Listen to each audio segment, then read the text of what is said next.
suspiro cuando he pensado en el mundo, te lo juro. Ya, yo tengo ansiedad geopolítica.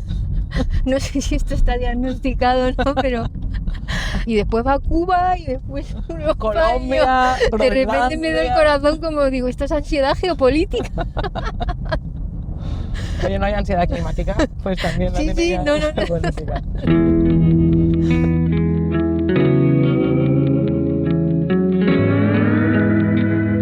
Hola, soy Marta García Ayer y vamos a hacer una pausa y luego tú ya interpretas lo que te parezca.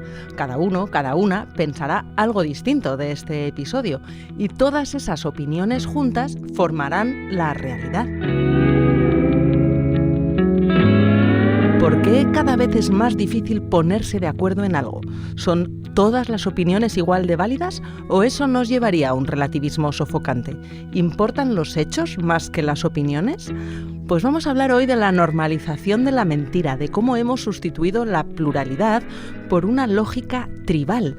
Y lo más importante, cómo recuperarla, porque es agotador andar debatiendo no solo opiniones, también sobre la realidad misma. Es decir, esta es una pausa sobre el fin del mundo común, sobre cómo con el auge de los populismos, la polarización y la posverdad, a medida que ha ido aumentando la incertidumbre y se desvanecen las certezas, hemos enterrado consensos cada vez más básicos y sin ellos proliferan eso que ahora se llaman realidades alternativas, es decir, mundos ficticios que el iluminado de turno es capaz de imponer a cambio de vender un simulacro de certezas.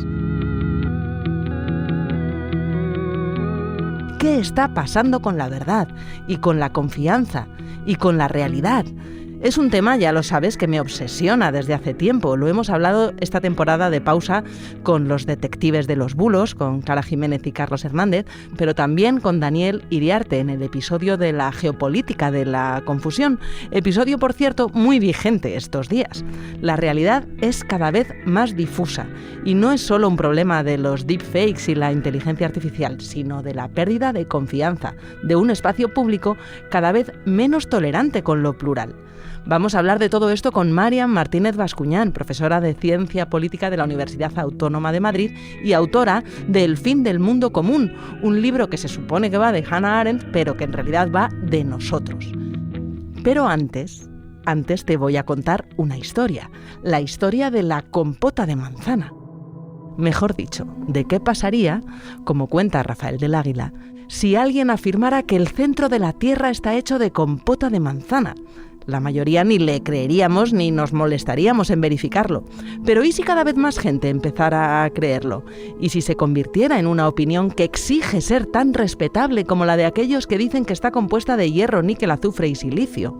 ¿Y si empezamos a dividir a la gente entre los que opinan que la Tierra está hecha de compota de manzana y los que no?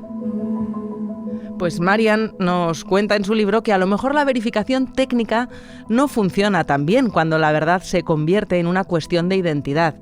Por eso, aunque me va a tener que convencer porque yo me resisto a ello como periodista, dice esta profesora de políticas que la clave a lo mejor no son los hechos, sino las opiniones. En esta pausa vamos a hablar mucho de la importancia de las opiniones, de aquello que nos conecta y nos separa a la vez.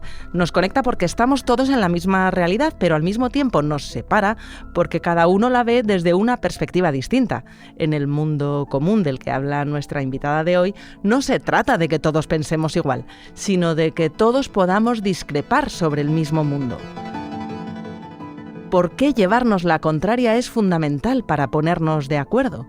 ¿Cómo opinar de algo sin saber qué es real y qué no? ¿Y todas las opiniones entonces valen lo mismo? ¿Cómo hacemos para que las opiniones sean plurales y no maneras de militar en una identidad? Marian, son preguntas que nos estamos haciendo todos los días y creo que no solo los que nos dedicamos a esto del periodismo. Sí, por eso a mí me parecía que era importante sacar el tema de la posverdad, en colocar en el centro la importancia de la verdad, que esto va de suyo, cómo se construye esa verdad colectivamente, cuáles son las verdades fundacionales que sostienen un sistema democrático. Y es verdad que esto no depende tanto del fact-checking, a mi juicio, como de la calidad a la hora de emitir las opiniones. Me parece un punto de partida interesantísimo con el que ya te digo que no sé si estoy de acuerdo cuando dices eso de que tenemos que rescatar del espacio público no la verdad, sino la opinión. Reivindicas mucho la opinión, que es algo que está muy denostado. Y a pesar de que me dedico a ello, a opinar por dinero, en realidad yo también la veo bastante denostada y si me das a elegir me quedo con los hechos. Claro, yo creo que no se trata tanto de elegir entre hechos y opinión. Yo creo que la posverdad también es un momento en el que hay gente que está reivindicando que una opinión es un hecho. Es decir, hay mucha confusión en ese sentido y yo creo que para mí era importante hacer este ejercicio clarificador de, por un lado, qué son los hechos y la importancia de esos hechos y colocar el foco de la denostación de los hechos, no en la importancia de una operación técnica, ¿no?, casi burocrática, que es el fact-checking, como el de la confianza que tú depositas en quien hace ese fact-checking. Y también en la importancia de, a la hora de emitir las opiniones, arraigarlas o anclarlas en hechos. Entonces, creo que era importante, primero, salir de esa falsa disyuntiva entre verdad es lo contrario a la opinión. En la opinión hay verdad y las verdades se construyen colectivamente a través de esas opiniones. O sea, que los hechos no están en un laboratorio, en una probeta que vamos a coger con una pinza hipoalergénica y mostrarla, ¿no?, al mundo como algo realmente objetivo, por más que los periodistas a veces intentemos reivindicar esa objetividad. Lo estábamos explicando con la compota de manzana, pero tú recoges también un ejemplo que me parece muy ilustrador con las estrellas e incluso con el terraplanismo. La idea, no sé si era el sociólogo Harry Collins o Diana Popescu, mencionabas a ambos y es muy interesante. Popescu utiliza así el ejemplo de Collins y claro, para mí también fue muy revelador porque en un mundo en el que el periodista está reivindicando un hecho y un autócrata como Trump, claro, ahí estás de alguna forma confrontando a alguien que te está diciendo que su opinión es un hecho y una autoridad científica que te está dando pruebas y que sabes perfectamente que en ese terreno no vas a ganar nunca, en el terreno de las verdades identitarias. Claro, ¿no? pero esto que contaba Harry Collins, no va a aceptar un terraplanista que la Tierra es redonda por enseñarle una foto en la que se muestra el planeta visto desde el espacio. Lo que tiene es que aceptar la autoridad, el consenso que le da credibilidad a esa foto, ¿no? O sea, no viene de las estrellas a los humanos, sino somos los humanos quienes le damos la credibilidad. Viene de nosotros hacia las estrellas a partir de... Es el consenso de qué fuente nos fiamos, ¿no? De qué fuente, y eso es lo que se ha erosionado. Y hay otro ejemplo también muy revelador, que es el día de la inauguración presidencial, ¿no?, de Donald Trump, la primera elección, la del 2016, cuando él dice, pues hubo más gente, ¿no?, aquí más gente que en la de Obama. Y entonces era obvio que no. This was the largest audience to ever witness an inauguration, period. Both in person and around the globe. Era obvio que no, había evidencia empírica y delante de las fotografías, pues mucha gente decía, no, ha habido más gente en la de Donald Trump que en la de Obama y sin embargo, bueno, pues cuando tú preguntabas, indagabas un poco sobre esto, pero usted no está viendo esta foto, pues la gente decía, sí, pero esta foto viene en el New York Times. Claro, y no me fío del New York Times. Claro, entonces ahí es como, pues el problema no es la fotografía, no es la evidencia empírica, el problema es la autoridad de la fuente. Eso es lo que se ha erosionado. Y ahí sí que, bueno, pues hay un problema generalizado en esos guardianes invisibles, por así decir, o instituciones invisibles que sostenían más o menos los consensos que hacían posible la conversación, desde la autoridad científica hasta la academia, hasta los medios tradicionales de comunicación. Entonces, para mí, claro, el problema de la posverdad no se puede solucionar con un fact-checking, sobre todo porque estás viendo que no tiene tiene efecto, ¿no? Que hay una erosión más profunda que es a la que tenemos que mirar y poner en el centro. Y está muy vinculada también a la polarización. Lo hemos visto en España, hay numerosos ejemplos. El Confidencial, por ejemplo, ha ido sacando casos de corrupción del gobierno que eran denostados por aquello que se consideraba fachosfera, creo que era el fango. Utilizaron varias maneras de calificarlo, de descalificarlo, mejor dicho, desde el gobierno, hasta que luego se han judicializado y se ha demostrado que era cierto. Y me acuerdo, por hablar de esas trincheras ideológicas que estigmatizan el periodismo, más allá de los hechos, el quién lo dice, con los casos de acoso sexual en Moncloa, con el caso Paco Salazar. Cuando lo publica el diario.es, como viene de la izquierda, digamos, hacia la izquierda, eso está fuera de cuestionamiento, ya se toma como un hecho. Si hubiera salido a lo mejor en algún medio de la derecha, la discusión pública habría sido distinta. Claro, ese es el problema con la polarización, es verdad, que los que son los árbitros, los que hacen posible que haya una conversación pública y que se respeten las reglas de la democracia, son tanto esas instituciones formales como las informales, y ahí entra en juego el periodismo, ¿no? Y en el momento en el que el periodismo se atrinchera o ya lo ves como alguien que está dentro, como un actor que está dentro de una de las trincheras, pues deja de ejercer esa función de árbitro, y entonces lo que surgen son esas realidades alternativas. Ya no hay ese mundo común a partir del cual podamos discutir sobre nada, porque todo son realidades alternativas. Si lo ha dicho mi medio de comunicación, es verdad. Pero si no lo dice mi medio de comunicación, es un fake, ¿no? Entonces no estamos buscando informarnos tanto como que nos den la razón. Confirmar nuestros prejuicios, nuestras narrativas, nuestro enfado, y eso es fácil, es lo que han hecho los autócratas, ¿no?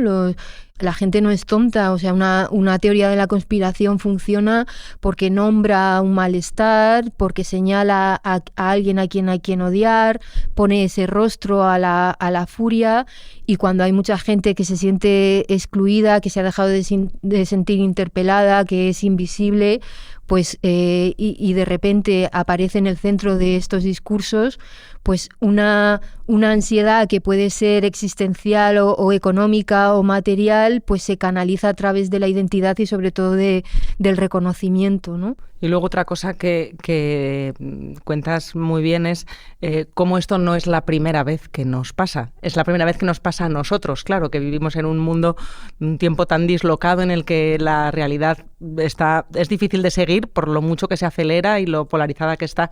Pero cuando hablas de Hannah Arendt y nos llevas a los años 30, a los años 40, vemos que esto ya ha pasado y sabemos con qué consecuencias, qué lecciones deberíamos sacar de la historia y no estamos sacando. Claro, a mí me gustó mucho. Yo llevaba mucho tiempo leyendo algunos textos de Arendt, sobre todo por mi paso en la experiencia, ¿no? En un periódico, en una sección como la de opinión, el ver cómo hay algo que es muy importante que tiene que ver con la democracia definida como el régimen de la opinión, no de las verdades.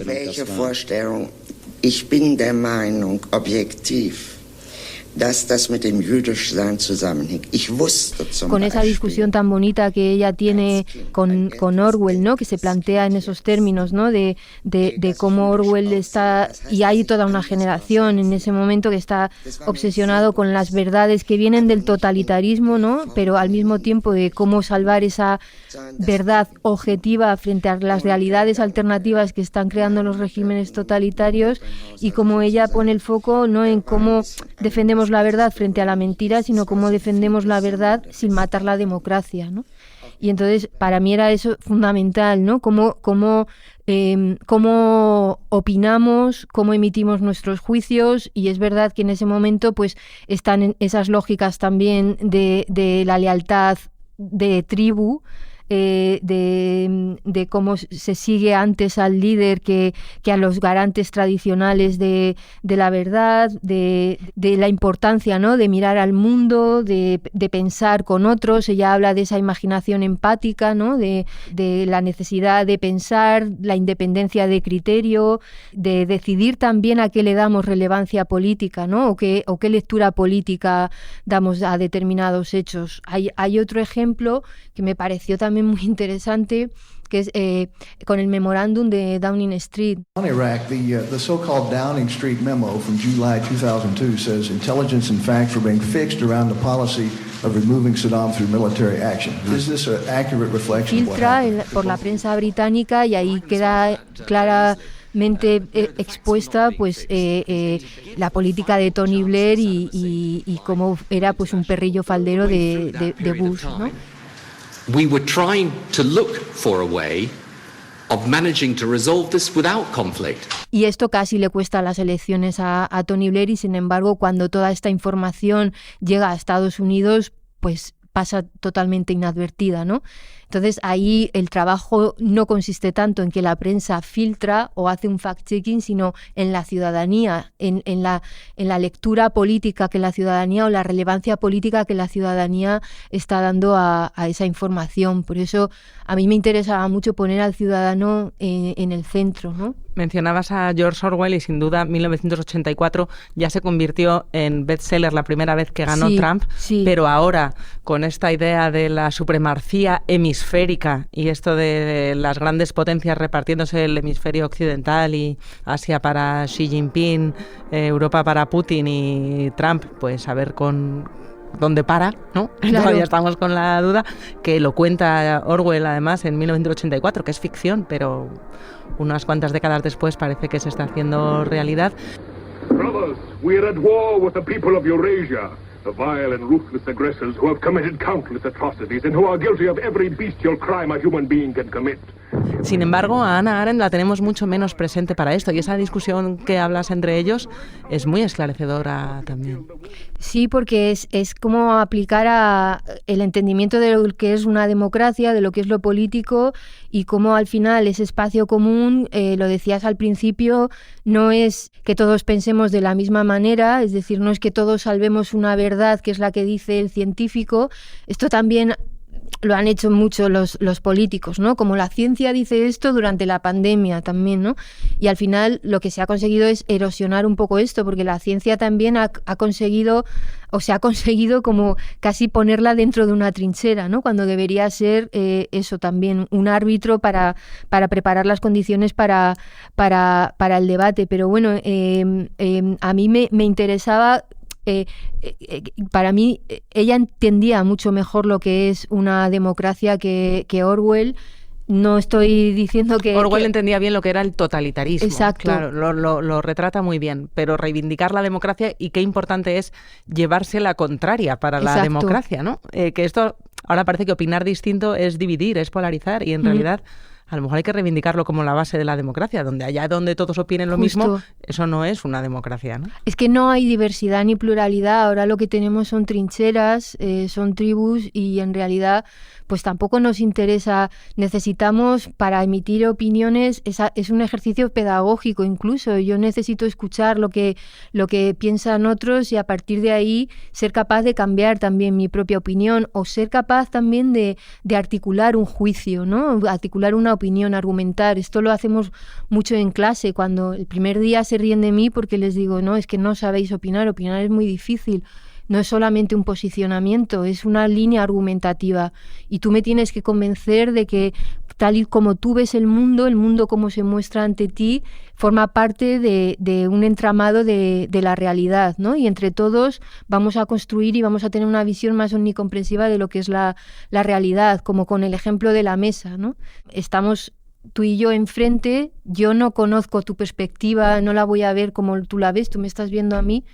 Y gracias a que te escucho, pues tengo mi visión desde aquí y la visión tuya desde ahí, y eso enriquece la realidad. Son perspectivas distintas, pero al final enriquece. Lo que está fallando es que hay gente que niega que esto sea una mesa, por ejemplo, o que hay gente que niega el cambio climático.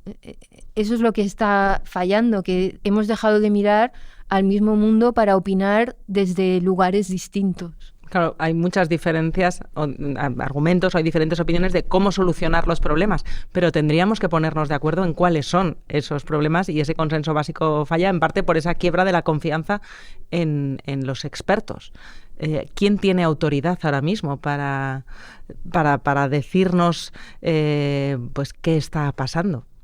Pues ese es otro de los problemas en los que yo pensaba que nos estábamos equivocando, ¿no? Con el diagnóstico de la posverdad, que era volver al antiguo, a esa autocracia de la opinión, ¿no? Esos expertos que se están reivindicando, intelectuales... El que repartir también, carnes, ¿no? claro, de quién puede opinar y quién no. Claro, que nos reivindicamos como, bueno, yo que sé de esto soy quien tengo que opinar, pero cuando te das cuenta de que todas las revueltas populistas han tenido que ver con esa denostación de una visión tecnocrática también de la realidad y con una idea de imponer una verdad desde arriba que no me afecta para nada, que no me interpela a mí para nada, entonces te das cuenta de que estamos errando totalmente el tiro. Entonces yo creo que para mí era importante cambiar la mirada en ese diagnóstico. Pero en el espacio público ahora mismo hay todo tipo de opiniones basadas a veces en los hechos y a veces en absoluto, ¿no? Y con las redes además circulan no siempre las cuestiones más veraces, sino las más sorprendentes o las más escandalosas, lo cual genera muchísima confusión y lleva a mucha gente a decir, mira, como ya no puedo saber qué es lo que está pasando, no me creo nada. Y eso hace aún más difícil opinar, claro. Claro, porque la posverdad no es esto, no es que una mentira triunfe sobre la verdad, sino que todo el mundo nos volvamos cínicos y que dejemos de creer en todo, ¿no? Dejamos de creer en los medios de comunicación, dejamos de creer en la autoridad de la ciencia, en ese consenso que viene de nosotros a las estrellas, no de las estrellas hacia nosotros. Y claro, cuando dejamos de creer en todo, cuando no confiamos en nada, pues hacen con nosotros lo que quieren. Y ese es el objetivo, ¿no? De la confusión cognitiva. Pero antes me preguntabas, bueno, y ahora mismo entonces, ¿quién tiene autoridad? Pues ahí tenemos a los tecnomagnates, por ejemplo. Yo creo que esto... se está hablando, bueno, ya se empieza a hablar más, pero hay una concentración de poder en una élite, que esto es otra de las paradojas del populismo, porque es una revuelta contra las élites, pero al final lo que ha provocado es que se le ha dado poder a otra élite que está por encima incluso del poder político, que es la élite tecnológica, ¿no? Que tiene un poder como nunca se había acumulado, y también lo digo en el libro. Hannah Arendt quizás tampoco pudo imaginarse que algo así podría suceder, ¿no? Una élite que tiene no solamente el poder económico, es decir, que puede comprar una ciudad para casarse en la ciudad, como hace Bezos con Venecia, ¿no? 10 milioni di dollari per 3 giornate di festa organizzate in occasione del matrimonio tra Jeff Bezos, terzo uomo più Una élite que tiene el poder tecnológico, es decir, que puede controlar o dejar los satélites apagados en una guerra como la de Ucrania. Una élite que tiene el poder del oráculo, es decir, que está hablando de cómo se tiene que gobernar un país, como con un CEO, que es el autócrata, que las elecciones ya no valen para nada. Toda la filosofía, por llamarla de una forma, ¿no? Que tampoco... pero bueno, sí hay una doctrina ahí en la Ilustración oscura que tiene sus propios intelectuales, como Curtis Yarvin. Curtis Yarvin es que era el profeta de la extrema derecha, ¿no? De Sí. Trump. Sí, o Peter Thiel, por ejemplo, todos ellos... El fundador de PayPal. Claro, todos ellos, bueno, pues llevan mucho tiempo hablando de estas distopías, hablando de que la libertad es incompatible con la democracia, bueno, pues hablando abiertamente de las formas más eficientes de gobernar a la ciudadanía. The Oval Office finally has the majesty that it deserves thanks to the president. So I look forward to continuing to be a friend and advisor to the president, continuing to support. Por cierto, ¿sabes quién Doge's es el embajador en Groenlandia de Estados Unidos? No. El socio de Peter Thiel y Elon Musk en PayPal. Otro de estos tecnolibertarios que tiene su idea. Claro. Y la isla más grande del mundo llena de hielo no es mal sitio. Está más cerca que Marte para poner en práctica esas, iba a llamarlo utopías, vamos a decir más bien distopías del poder sin ningún tipo de supervisión. Claro, el poder sin ningún tipo de supervisión, pero es que es lo que estamos viendo también con cómo opera el propio Trump, ¿no? O sea, los tratados o las negociaciones de paz, entre comillas, no se están negociando en las instituciones tradicionales como la ONU, con los embajadores, los diplomáticos, no, hay todo un canal informal de negocios, de hombres de la tecnología, los tecnomagnates, de su propia familia, ¿no? Su yerno, que son los que ahora mismo están decidiendo el futuro de la humanidad, ¿no? Y además con estas ideas, ¿no? Que esto es más eficiente y la gente empieza a creer que es así, ¿no? Que es mejor que haya una persona con este marcado carácter autoritario como Donald Trump que gobierne la democracia estadounidense, ¿no? Y poco a poco se va vaciando. Estos son los que tienen realmente influencia, porque además tienen el poder sobre la plataforma, es decir, no es que sean influencers en el discurso, es que ellos mismos producen el discurso y además tienen el poder sobre los medios donde circula ese discurso. Y sobre todo ahora que cada vez más gente, en vez de recurrir a los medios de comunicación para informarse, le pregunta a Grok o a ChatGPT.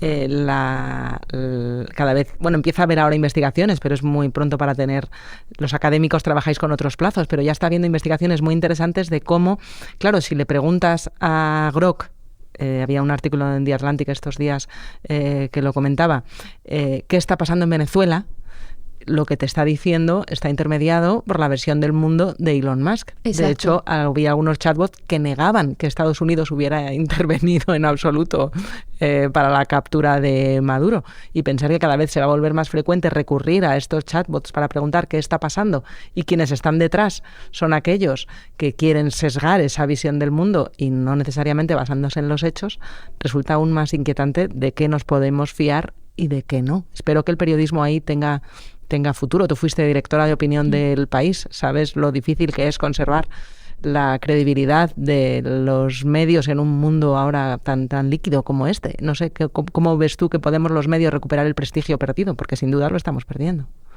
Yo creo que lo primero que deberíamos hacer es evitar cualquier visión nostálgica, ¿no? De pensar que vamos a volver a un mundo como el anterior, porque es verdad que era un mundo más sencillo, en sentido de que eran unas élites mucho más identificadas.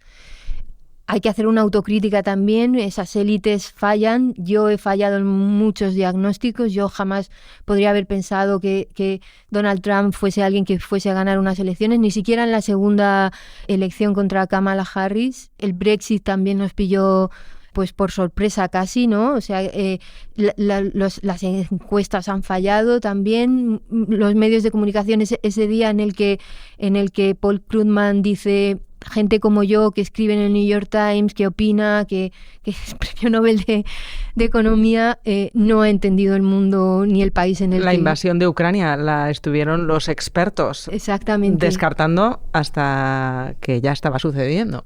Entonces ahí, de alguna manera, yo creo que es importante hacer esta autocrítica. Hemos perdido pie con la realidad, hemos dejado de entender un subtexto, ¿no? Que o no lo hemos visto o no lo hemos entendido. Yo creo que es importante, por eso es tan importante también escuchar esas opiniones, aunque parezcan locas, porque tienen esa base de las verdades identitarias, ¿no? De una ira que no hemos sabido ver.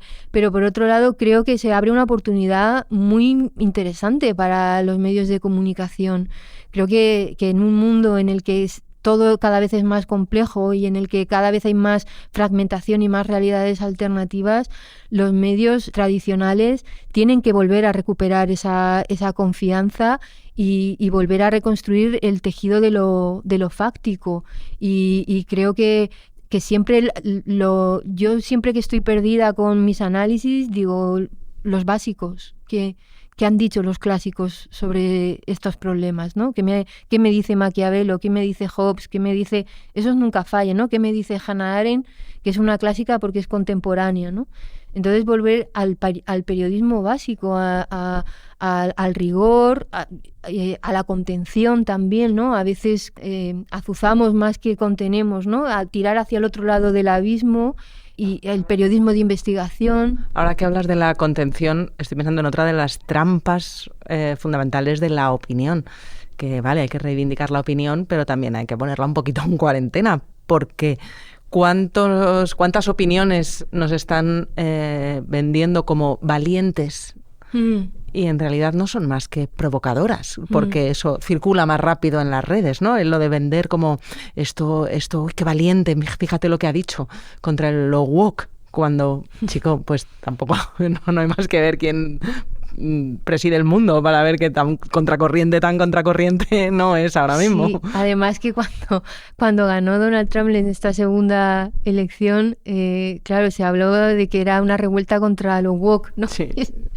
Era como, bueno, igual este diagnóstico es un poco simple, ¿no? Que igual es todo un pelín más complejo, ¿no? Si vas metiendo después variables y vas viendo todo lo que ha ocurrido y vas viendo cómo hay una generación Z que se la ha llevado de calle, cómo se la ha llevado de calle también gracias a las redes sociales, cómo también el Partido Demócrata ha fallado estrepitosamente y es verdad, y cómo todos estos discursos tienen que ver con ese falso coraje, ¿no? De decir las verdades del barquero, ¿no? De lo que nadie se atreve a decir. Es una de las cosas que más se le reconoce a Trump. No es que dice Exacto. la verdad y lo que está es, a veces simplemente faltando el respeto muy, muy a menudo, ¿no? Es verdad que habla, había un estudio de unos lingüistas, me acuerdo en el primer mandato que lo analizaron, que habla con el vocabulario de un niño de 9 años. Y eso, claro, facilita que lo entienda mucha gente, pero también complica mucho la elaboración de subordinadas, que es algo que, oye, a priori se le podría exigir al hombre más poderoso del mundo. Sí, luego también porque hay toda una narrativa previa construida que sí que te da algo que muchas veces no te da las narrativas complejas, ¿no? Que tienes enfrente, ¿no? Hay una narrativa previa de eslóganes, ¿no? Que te dicen América va primero, voy a construir un muro más alto, los inmigrantes de Springfield se comen las mascotas. They're eating the dogs, the people that came in, they're eating the cats, they're eating the pets of the people that live there. Parecen separadas, parecen esos eslóganes, incluso a veces pues tonterías, ¿no? Te pueden provocar gracia, pero vistas en conjunto sí que están transmitiendo un mensaje, ¿no? El mensaje, incluso con la agresión a Venezuela, hay ahí también un mensaje de América va primero, mira, está haciendo lo que Biden nunca se atrevió, aquí se muestra la grandeza de nuestro imperio. Entonces, cuando todo es vulnerabilidad, cuando te han despojado de tu sitio en el mundo como trabajador, como hombre, como... el malestar, básicamente, es donde mejor cuajan, ¿no? Estos discursos que quieren destruir el orden establecido. Es cuando el orden establecido te ha fallado, cuando ese malestar Exacto. es enorme. Y entonces, pues estas frases que parecen inconexas y que parecen absurdas y ridículas y que cualquiera de nosotras pues se ríe de esto, ¿no? Pero sí hay un sentido y hay una coherencia. Luego también nos subrayaba mucho Argemino Barro, el corresponsal del Confidencial en Estados Unidos, cuando vino de manera muy visionaria, por cierto, porque acababa de llegar, no llevaba ni 100 días Trump de vuelta en el poder, a hablarnos del riesgo del autoritarismo en Estados Unidos, cómo utilizaba el humor y el lenguaje pues ese básico, burdo, provocador, para ir empujando el umbral de lo verosímil. Como vimos con Groenlandia. Al principio parecía un chiste, como cuando amenaza a Canadá. ¡Qué barbaridad! Cosas de Trump, pero esto no lo dirá en serio. Primero lo suelta como broma, como cuando dice que va a hacer un tercer mandato y va regalando la gorra de Trump 2028 como un merchandising provocador. Es un jiji y un jaja.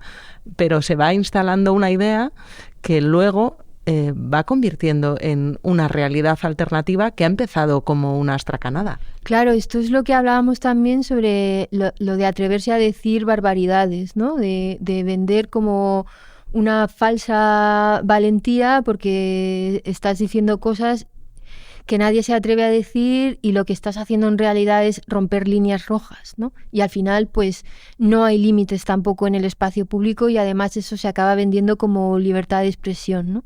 Entonces, por eso a mí también me interesaba reivindicar lo que es de verdad la valentía en el espacio público. Y hay ese capítulo dedicado a Eichmann, ¿no? A Aren, hablando de cómo ella está percibiendo el juicio cuál es la teoría que saca a partir de ese juicio, de la banalidad del mal, cómo le cae todas esas críticas, no solamente desde allí, sino sus propios amigos en Nueva York, y cómo ella dice, no, es que yo lo estoy viendo así. Para mí esto no es el mal radical, es el mal banal, y es mucho más peligroso porque cualquiera puede ser cómplice, ¿no?, de lo que está ocurriendo porque mira hacia otro lado o porque lo ha normalizado. Claro, porque entender el nazismo, al final, en un señor de 1,65 que va a declarar y que va vestido como una persona normal y de repente pues puede que tenga bigote o puede que no, y una voz de pito, de repente banaliza mucho lo que te has imaginado como el mal, pero al final son personas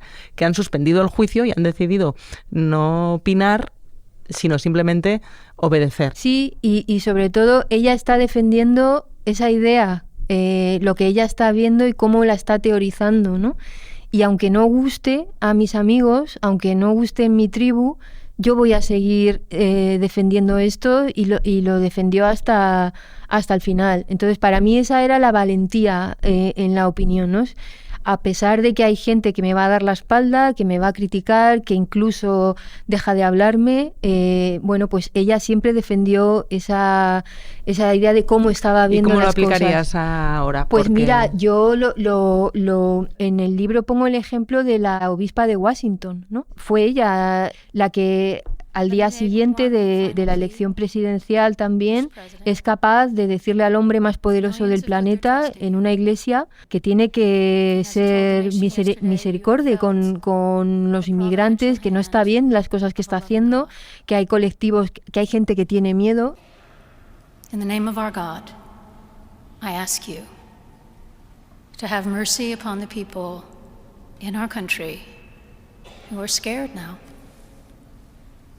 There are gay, lesbian, and transgender children in Democratic, Republican, and independent families. Some who fear for their lives.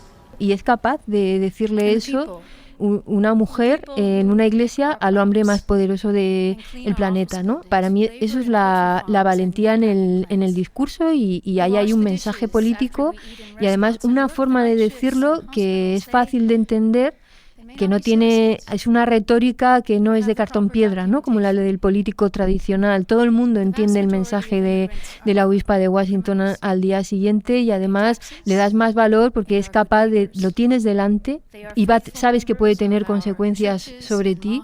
Hay un coste en decir eso y aún así lo dices. Y a la hora de opinar, Marian, ¿hay un coste opinando como mujer?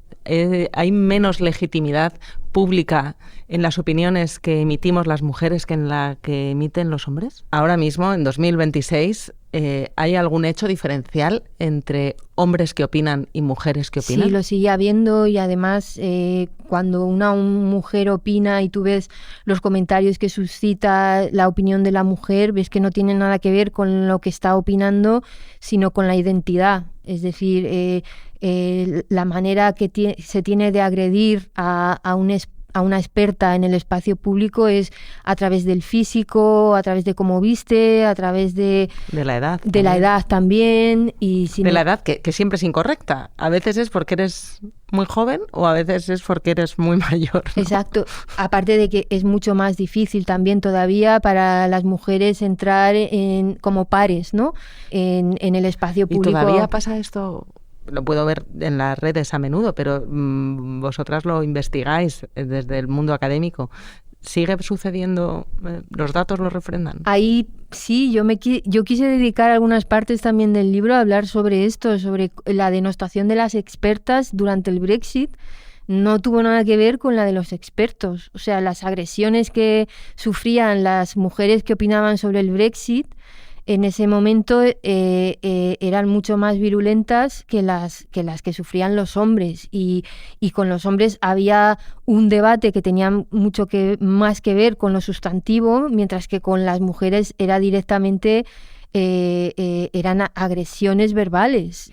Y cuando entras en ese terreno, pues la reacción de muchas de ellas fue repliegue, yo dejo de opinar. ¿Qué es lo que se busca con esa intimidación? Claro. Cada vez que nos llaman Charo online. Claro. Están queriendo que nos callemos. Sí. Cada vez que te llaman Charo, cada vez que ponen tu nombre de otra manera también, o... Martita, a mí me dice ponen un troll a menudo. bascuñana. ¿Sí? Ya está en la bascuñana. Y yo, pues nada, sí, aquí estoy. sí.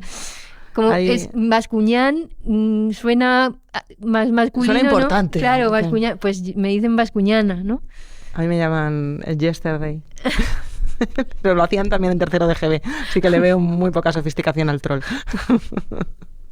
Entonces, si estuviéramos en clase, Mariam, ahora que estamos terminando, ¿qué consejo nos darías para opinar mejor? ¿Qué es lo que no debemos hacer para opinar?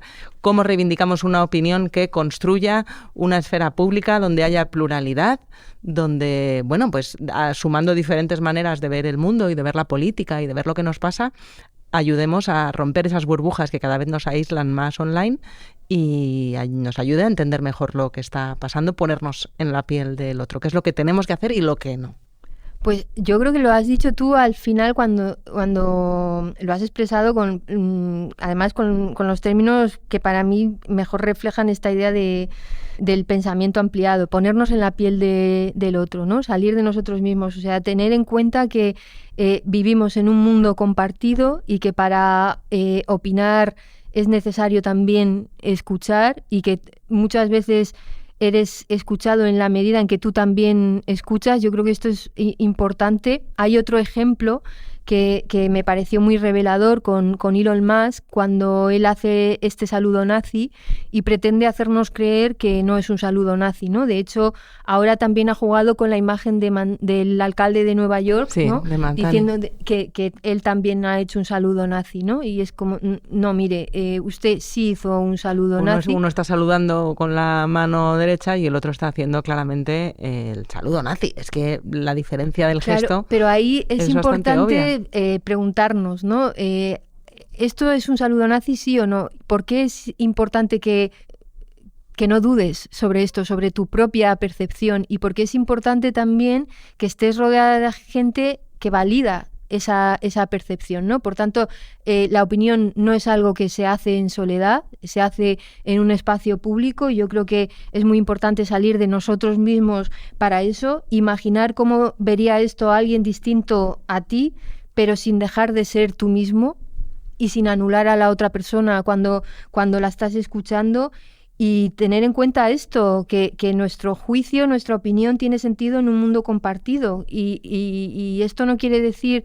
que busco que todo el mundo esté de acuerdo, pero sí que mi opinión se puede sostener en el espacio público buscando las opiniones del resto. Y vale. Sobre todo, y ya acabo con esto, la independencia del juicio, es decir, que seamos capaces de sostener, como Hannah Arendt, una opinión aunque tengamos miedo de que no es de que puedo perder o no voy a quedar bien con mi tribu, o estoy contradiciendo la opinión del líder, o la independencia en el juicio. Claro, ir contracorriente no es provocar a mucha gente, es provocar a tu tribu, es ir en contra del entorno que tú más valoras. Claro, sí. Por eso a veces confundimos esa valentía que tú explicabas muy bien. Me estás convenciendo bastante, María, pero los hechos son los hechos. Sí. Cuando Nicolás Maduro decía, todavía en Caracas, que era Navidad en octubre o en noviembre, no sé cuándo de repente decretó la Navidad. Este año también, otra vez, este año la Navidad arranca el 1 de octubre. Ese hecho, ahí sí que podíamos estar todos de acuerdo en que era mentira. Ya, eso no es opinable, Navidad no es en noviembre. Sí, o sea, sí, por eso hablaba de la importancia como de definir bien lo que es la opinión, sin definirla como algo en contraposición a la verdad. Tú no puedes opinar si llueve o no llueve. Entonces, a eso me refiero, a que hay mucha confusión en relación a lo que es la opinión. Y también Hannah Arendt lo dice, la libertad de opinión es una farsa si no se garantiza los hechos, ¿no? Si no hay una libertad de información en el que se estén respetando las verdades factuales, la libertad de opinión es una farsa. Oye, ¿y a ti en El País te pasa lo que me pasa a mí en El Confidencial? A lo mejor, pero al revés. ¿Han pedido alguna vez tu despido por estar opinando, qué sé yo? A mí, cada vez que opino de forma... O sea, vamos a decirlo de otra manera. Cada vez que no critico a Pedro Sánchez, en los comentarios a los artículos siempre hay alguien exigiendo mi despido que me dice, vete al país. ¿Tú cuando criticas a Sánchez te dicen ¿qué haces en el país? los comentarios. Porque hay cada vez muy poca tolerancia a la pluralidad dentro de un medio al que se le presupone una ideología. Hay como una pretensión de que todo el mundo en ese medio opine igual, en vez de valorar la pluralidad, ¿no? Sí. A mí es algo que me espanta. Yo presupongo que los lectores o los oyentes valoran que haya diferentes puntos de vista en un mismo medio. Sí, sobre todo que salgamos también de la identidad, de vincular la identidad, o sea, como una agresión, ¿no?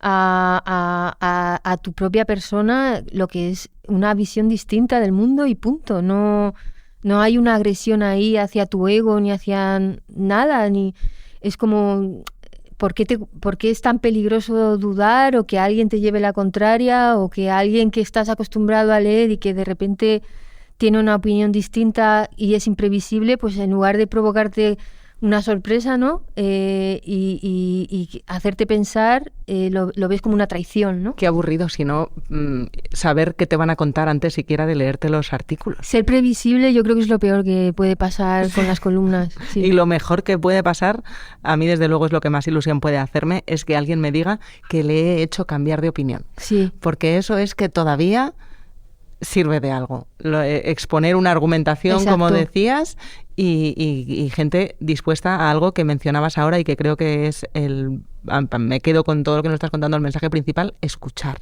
Que opinar también es escucharnos.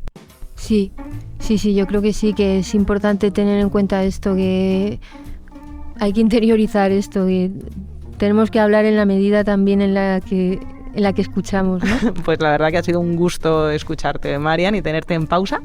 Un gusto para mí también. Aprendiendo a opinar mejor y a escuchar siempre. Así que gracias por venir y compartir el mundo común que tenemos.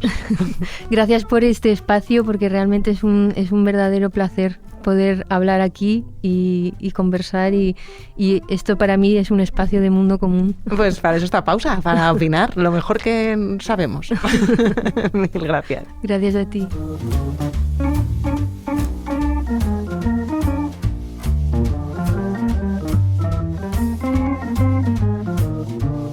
Pausa, el podcast semanal del Confidencial que dirige y presenta Marta García Ayer, con la realización y el diseño sonoro de Ana Schultz, la asistencia técnica de David Fernández Marcos, la coordinación de Antonio Martín y el vídeo de Sergio Cerqueira.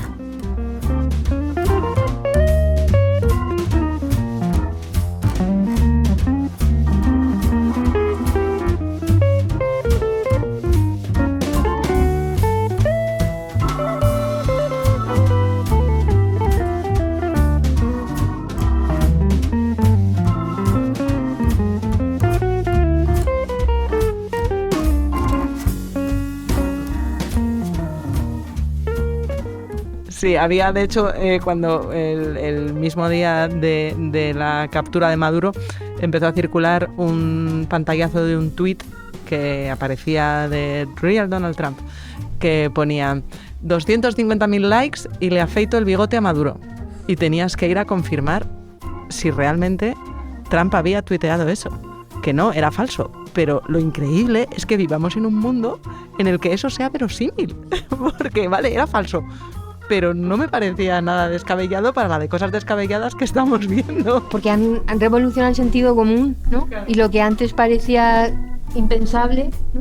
Cada vez es como se rompen más, como lo de Groenlandia, ¿no? Claro. Me dice mañana que invade también España y sí, o sea... Claro, no, en el estrecho hay mucho tráfico de drogas. Vamos a intervenir. Pues claro, nos quedamos con las Canarias. ¡Qué horror! Bueno, de aquí a que emitamos el episodio, espérate a ver qué sí, a ver si ha pasado. Si quieres, hacemos una quiniela. No olvides suscribirte a la newsletter de Pausa, con recomendaciones y contenidos exclusivos de todo lo que comentamos en el episodio. Encuentras el link en la descripción de tu plataforma de podcast.